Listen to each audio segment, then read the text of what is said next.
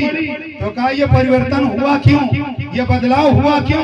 تو کہا اس کی وجہ یہ ہے کہ بارہ بنکی کے جو مرزا صاحب تھے تو وہ مسلمان، مگر وہ انگریزوں کے پٹھو تھے، بڑی محبت جتاتے تھے، بڑا پیار کرتے تھے، اس لیے اس کو عیسائیوں کے قبرستان میں پہنچا دیا گیا۔ عیسائیوں سے محبت کی بنیاد پر، انگریزوں سے پیار کی بنیاد پر اسے لکھنؤ بارہ بنکی سے نکال کر لکھنؤ پہنچا دیا گیا۔ تو کہا کہ وہ جو عرب کا مردہ لگ رہا ہے وہ کیسے؟ تو کہا وہ رہتا تھا عرب میں، مگر اس کی تمنا تھی ہندوستان جاؤں گا، ہندوستان جاؤں گا، رہتا تھا عرب میں مگر وہ محبت کرتا تھا، لگاؤ تھا، اس لیے عرب سے نکال کر ہندوستان بھیج دیا گیا۔ کہا تم؟ کہا جیسے ہی میں نے کلمہ پڑھا میری یہی تمنا تھی، دکھا دے یا الہی وہ مدینہ کیسی بستی ہے جہاں پر رات دن مولا تیری رحمت برستی ہے۔ تو اے مولا سراج الدین تمہاری ضرورت بھی نہ پڑی، جیسے مجھے دفن کیا گیا مجھے فرشتوں نے نکال کر لکھنؤ کے قبرستان سے نکال کر مدینے کے جنت البقیع جیسے قبرستان میں پہنچا۔ سبحان اللہ سبحان اللہ یا رسول اللہ زندہ باد۔ مجھے لکھنؤ جیسے قبرستان سے نکال کر مدینہ شریف کے جنت البقیع جیسے قبرستان میں پہنچا دیا۔ تو حضرات پتہ یہ چلا کہ جس کو جس سے محبت ہوتی ہے، جس کو جس سے لگاؤ ہوتا ہے، اس کو صلہ ایسے ہی ملتا ہے۔ تو میں آپ سے کہوں گا، گزارش کروں گا، مسلمان بن کر جیو، مسلمان بن کر کے مرو، مسلمان بن کر کے رہو، نماز کی پابندی کرو اور جھوٹ سے بچو، سچ بولو۔ اللہ ہم کو سب کو عمل خیر کی توفیق عطا فرمائے۔ وما علینا الا البلاغ۔ السلام علیکم۔